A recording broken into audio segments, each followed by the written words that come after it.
Okay now अब हाम्रो kingdom प्लान्टीको बारेमा हामीले डिस्कस गर्छौँ। यस किङडम प्लान्टीमा क्यारेक्टर र यसमा के पर्छ भनेर फर्स्टमा इक्जाम्पल जस्तै मस्टार्ड भयो, रोज भयो, फर्न, स्पाइरोगैरा, पाइन ट्री जस्तो प्लान्टहरू, ग्रिन प्लान्टहरू जुन छ हाम्रो प्लान्टी भनेर किङडममा परेको छ। अब क्यारेक्टर हेर्ने हो भने फर्स्ट क्यारेक्टरमा के छ, दिज आर मल्टिसेलुलर। कस्तो हुन्छ, मल्टिसेलुलर भनेको मोर देन 2 वटा सेलले बनेको हुन्छ। एन्ड युक्यारियोटिक हुन्छ भनेपछि 2 न्युक्लियस र सेल अर्गान्सहरू जुन मेम्ब्रेन बाउन्ड्रीहरू भएको हुन्छ। त्यसपछि इमोबाइल हुन्छ भनेपछि यिनीहरूले मुभ गर्न सकिँदैन, एक ठाउँबाट अर्को ठाउँमा मुभ गर्न सकिँदैन। एन्ड क्लोरोफाइल कन्टेनिङ प्लान्टहरू जस्तै ग्रिन प्लान्टहरू भयो, क्लोरोफाइल ग्रिन जुन प्लान्टहरू हुन्छ नि त्यस्तो क्लोरोफाइल कन्टेन गरेको प्लान्टहरू, त्यस्तो क्यारेक्टर छ भने हामीले किङडम प्लान्टी भनेर बुझ्नुपर्छ। फर्स्टमा मल्टिसेलर भयो, मोर देन 2 सेलले बनेको हुन्छ। त्यसै गरी युक्यारियोटिक भनेको, युक्यारियोटिक भन्ने बित्तिकै जुन हाम्रो 2वटा न्युक्लियस हुन्छ र सेल अर्गान्सहरू बाउन्ड्री भएको हुन्छ। इमोबाइल भनेको एक ठाउँबाट अर्को ठाउँमा मुभ गर्न नसकिने इमोबाइल हुन्छ। त्यसै गरी कन्टेनिङ क्लोरोफाइल भनेको ग्रिन पिगमेन्टहरू चाहिँ कन्टेन गरेको प्लान्टहरू चाहिँ किङडम सिस्टम भनेको प्लान्टीमा पर्छ। फर्स्ट क्यारेक्टर भयो। त्यसपछि अर्को सेकेन्ड क्यारेक्टर छ हाम्रो, सेकेन्ड क्यारेक्टरमा जुन हाम्रो छ, there cell are with plastic and cell wall made of cellulose. त्यस्तो सेलहरू, त्यस्तो अर्गानिजमहरू जुन छ जुन चाहिँ केले बनेको हुन्छ, प्लास्टिक र सेल वालले बनेको छ भने त्यसलाई हामीले सेलुलोज भनिन्छ। अब एक्जाममा कहिले काहीँ सेलुलोज भनेको के हो भनेर क्वेसन आउँछ।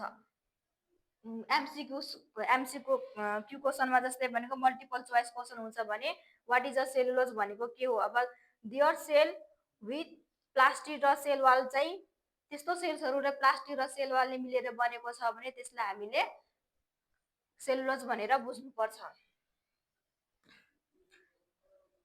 नेक्स्ट 3 नम्बरमा क्यारेक्टरमा छ हाम्रो, 3 नम्बरको क्यारेक्टरमा के छ भनेपछि they prepare their own food by means of photosynthesis र सिन्स दे आर कल्ड अटोट्रप्स। यिनीहरू जुन किङडम भनेको प्लान्टीमा पर्ने जुन अर्गानिजमहरू हुन्छ, यिनीहरू आफ्नो खाना आफै बनाउन सकिन्छ भनेपछि देयर ओन फुड भनेको आफ्नो खाना आफै बनाउन सकिन्छ। त्यसको मतलब भने जस्तै फोटोसिन्थेसिसबाट आफ्नो खाना आफै बनाउन सकिन्छ, जस्तै त्यसलाई हामीले अटोट्रप्स भनेर नाम दिएका छौँ। नेक्स्ट क्यारेक्टर छ they store food in the form of भनेको स्टार्च। जुन प्लान्टी भनेर किङडम प्लान्टहरू छ, अर्गानिजमहरू छ, उनीहरूले फुडलाई स्टोर गर्छ। के को फर्ममा स्टोर गर्छ भनेपछि स्टारको रूपमा फुडलाई स्टोर गर्ने काम गर्छ।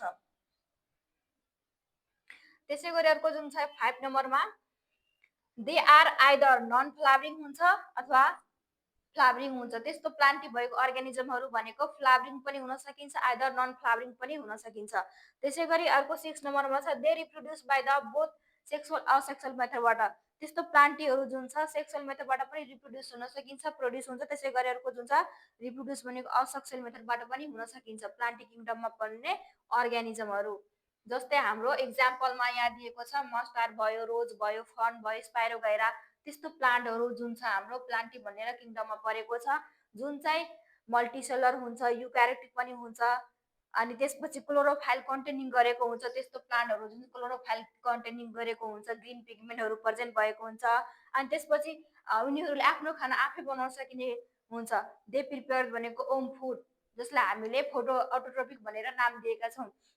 त्यसै गरी छ दे आर भनेको फ्लावरिङ र नन फ्लावरिङ भनेको फुलले पनि हुन्छ, कुनै भनेको प्लान्ट फुल नफुल्ने पनि हुन्छ। यदि त्यस्तो क्यारेक्टरहरू भएको छ भने हामीले किङडम प्लान्टी भनेर बुझ्नुपर्छ। के बुझ्नुपर्छ फेरि एकचोटि म भन्दैछु, किङडम प्लान्टीमा भनेपछि फर्स्टमा हामी के बुझ्नुपर्छ, त्यस्तो प्लान्ट जसले भनेको मल्टिसेलर हुन्छ, युक्यारियोटिक पनि भएको हुन्छ, इमोबाइल हुन्छ र क्लोरोफाइल कन्टेनिङ गरेको हुन्छ। दे आर प्रिपेयर भनेको ओम फुड, आफ्नो खाना आफै बनाउन सकिन्छ। अनि त्यसपछि यिनीहरू रिप्रोड्युस गर्छ सेक्सुअल मेथडबाट पनि असेक्सुअल मेथडबाट पनि, जसलाई हामीले प्लान्टी किङडममा राखिएको छ। किङडम सिस्टम प्लान्टीमा यस्तो क्यारेक्टर भएको छ भने हामीले त्यस्तो अर्गानिजमलाई, त्यस्तो प्लान्टहरूलाई प्लान्टी किङडममा राखेको पाइन्छ। नेक्स्ट अर्को छ हाम्रो त्यही प्लान्टी किङडम जुन छ, त्यो प्लान्टी किङडमलाई जुन प्लान्ट पनि भन्दा हुन्छ किङडम भनेर, त्यसलाई फेरि फर्दर भनेको डिभिजन गरिएको छ। के गरेको छ? फर्दर फेरि डिभिजन गरिएको छ। किङडम जुन प्लान्टी छ त्यसको इन्ट्रोडक्सन भयो, क्यारेक्टर भयो, अब फेरि त्यसलाई फर्दर डिभिजन गरिएको छ। कतिमा? 3वटा पार्टमा डिभिजन गरिएको छ। फर्स्टमा छ अल्गी। अल्गीलाई के पनि भनिन्छ? थाइलोफाइटा भनिन्छ। अल्गीलाई थाइलोफाइटा पनि भनिन्छ।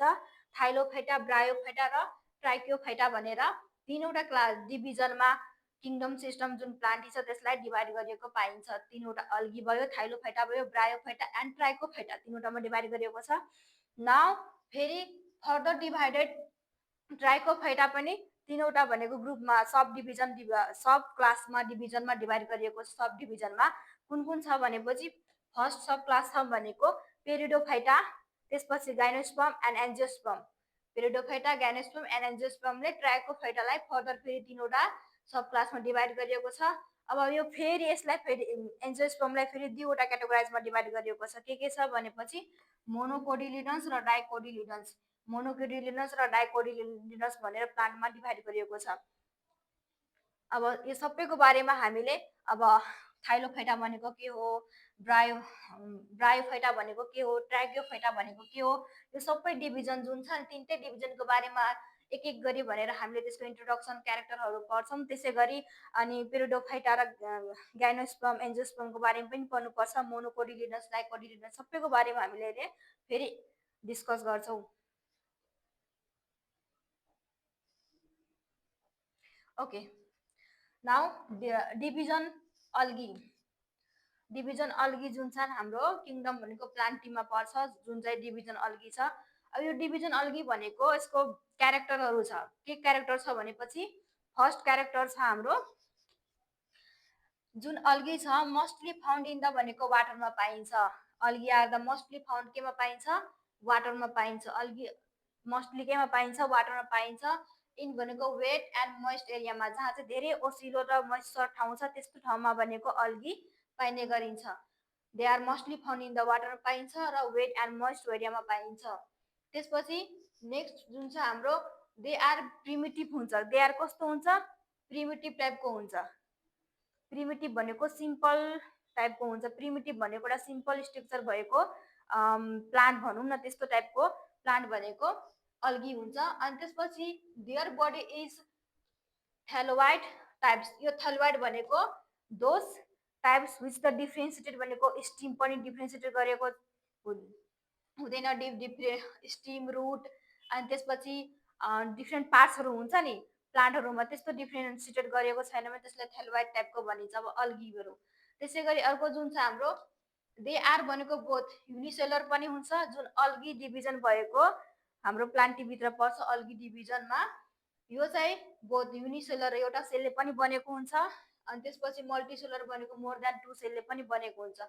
त्यसै गरी छ दे आर भनेको अटोट्रफ्स भनेको यिनीहरूले आफ्नो खाना जुन अल्गी छ नि उनीहरू आफ्नो खाना के गर्न सकिन्छ? आफै बनाउन सकिन्छ, अरूमा डिपेन्ड हुँदैन, भर पर्दैन।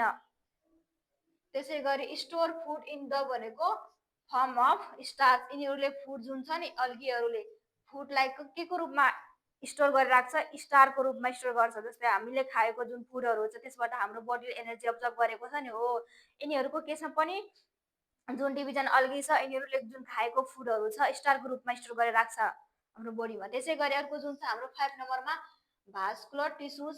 भास्कुलर टिस्युजले बनेको छ, द्याट्स भनेको फिनो र जाइलम। फिनो र जाइलम जुन हुन्छ त्यो अल्गीमा पाइने एउटा भास्कुलर टिस्युज हुन्। यिनीहरूले बनेको छ आर अब्सेन्ट हुन्छ, तर यिनीहरूमा केसमा के हुन्छ? अल्गीमा अब्सेन्ट हुन्छ। अल्गी पनि एउटा प्रिमिटिभ प्लान्ट भयो नि त, सिम्पल टाइपको स्ट्रक्चर प्लान्ट हुन्छ जसमा थ्यालोइड टाइपको भनेर हुन्छ, जसमा स्टिमहरू केही डिभाइड गरेको हुँदैन। अब भास्कुलर टिस्युज भने जस्तै फिलोन र जाइलमहरू भने अरे भास्कुलर टाइपको एडभान्स टाइपको टिस्युजहरू भनेको यस्तो सिम्पल प्रिमिटिभ प्लान्टमा अल्गीमा अब्सेन्ट हुन्छ, हुँदैन। नाउ नेक्स्ट क्यारेक्टर छ हाम्रो दे रिप्रोड्युस। यिनीहरू जुन छ algae reproduce both by asexual and sexual. यिनीहरू रिप्रोड्युस गर्छ सेक्सुअल मेथडबाट पनि असेक्सुअल मेथडबाट पनि रिप्रोड्युस हुने काम गर्छ, प्रोडक्सन रिप्रोडक्सन हुन्छ। त्यसै गरी इक्जाम्पलमा छ हाम्रो अल्गीमा इक्जाम्पल के छ भनेपछि स्पाइरोगेरा।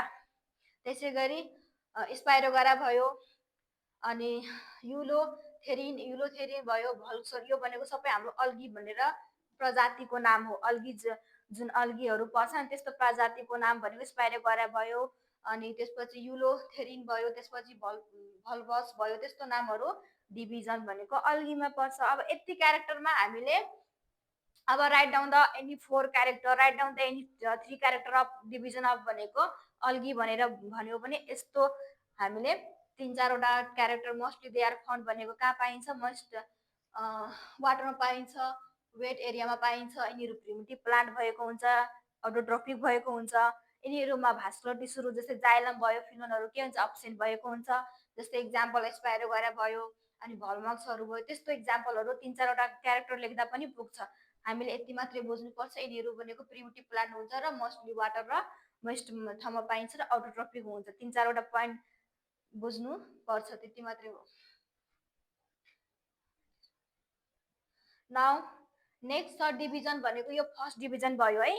किङडम जुन प्लान्टी छन् 3वटा डिभिजन थियो अघि मैले देखाएँ होइन, अघि मैले जुन देखाएँ नि 3वटा डिभिजन भनेर, यस्तो 3वटा डिभिजन। यो अल्गी सकियो, यो अल्गीको क्यारेक्टर पनि सकियो। अल्गी मैले अहिले पढाएँ नि, यो भनेको वाटरमा पाइन्छ, त्यसपछि वेट एन्ड मोइस्चर एरियामा पाइन्छ, अनि यिनीहरू एटोट्रोफ हुन्छ। त्यस्तो जस्तै स्पाइरोगाइराहरू यो सबै अल्गीको क्यारेक्टर हामी डिस्कस गरिसक्यो। यस्तो इक्जाममा चाहिँ राइट डाउन द एनी भनेको 4 क्यारेक्टर्स अफ अल्गी भनेर 3-4वटा पोइन्टहरू याद राख्नु भइहाल्छ, जसलाई हामी थाइलोफाइटा पनि भनिन्छ अल्गीलाई। नेक्स्ट छ ब्रायोफाइटा। ब्रायोफाइटा पनि किङडम प्लान्टीमा नेक्स्ट डिभिजनमा पर्छ होइन। जो चाहिँ ब्रायोफाइटा भनेर डिभिजनमा फर्स्टमा ब्रायोफाइटा भनेको के हो त्यसको बारेमा बुझ्न जरुरी छ। दे आर कल्ड भनेको amphibians of the plant kingdom भनेर छ, amphibians plant kingdom, because they are terrestrial plants. अब ब्रायोफाइटा भनेको एउटा यस्तो एम्फिबियन्स प्लान्ट हुन् जसमा किङडम हो, जस किङडम भनिन्छ। किन भनिन्छ भनेपछि दे आर भनेको टेरेस्ट्रियल भनेको टेरेस्ट्रियल प्लान्ट हुन्छ, बट पानी र जमिन दुवैमा बस्ने हुन्छ टेरेस्ट्रियल प्लान्ट। टेरेस्ट्रियल प्लान्ट भयो। त्यसै गरी अर्को जुन चाहिँ हाम्रो टेरेस्ट्रियल प्लान्ट रिक्वायर भनेको water to complete their life cycle.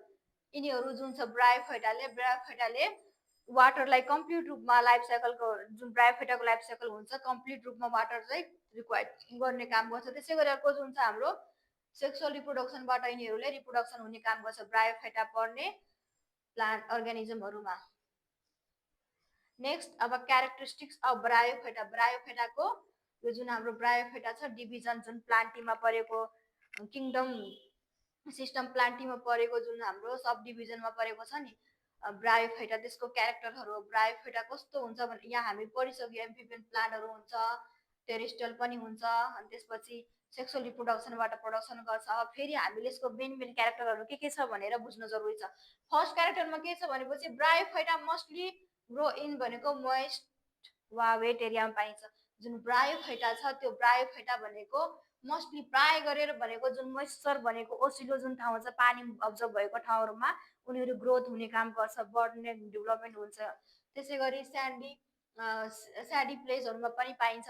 अनि त्यसपछि क्यारेक्टरिस्टिक्स अफ भनेको ब्रायोफाइटा दे आर भनेको मल्टिसेलर भनेको मोर देन 2 सेलले ब्रायोफाइटा चाहिँ बनेको हुन्छ, त्यस्तो प्लान्टहरू हुन्छ। अनि त्यसै गरी अर्को जुन छ 3 नम्बरमा हाम्रो दे आर भनेको ग्रिन। उनीहरू कस्तो हुन्छ ब्रायोफाइटा? ग्रिन हुन्छ, अटोट्रोफिक हुन्छ भने आफ्नो खाना आफै बनाउन सकिन्छ। अनि त्यसपछि भनेको नन भास्कुलर हुन्छ, भास्कुलर हुँदैन नन भास्कुलर हुन्छ। त्यस्तो क्यारेक्टर भएको छ भने हामीले ब्रायोफाइटा भनेर बुझ्नुपर्छ। Now they show the alternation of generation in the life cycle. यिनीहरूको लाइफ साइकल अल्टरनेसन जेनेरेसन भएको हुन्छ भनेपछि जुन लाइफ साइकल हुन्छ तिनीहरूको अल्टरनेसन जेनेरेसनबाट फर्मेसन भएको हुन्छ ब्रायोफाइटा डिभिजनमा पर्ने प्लान्ट अर्गानिजमहरू। जस्तै मस भयो, लिभर भयो, त्यसै गरी अर्को जुन छ मार्चान्टेनिया भयो, पेलिया इटिसी, त्यस्तो प्लान्टहरू अर्गानिजमहरू जुन छ हाम्रो क्यारेक्टरिस्टिक भनेको ब्रायोफाइटामा पर्छ।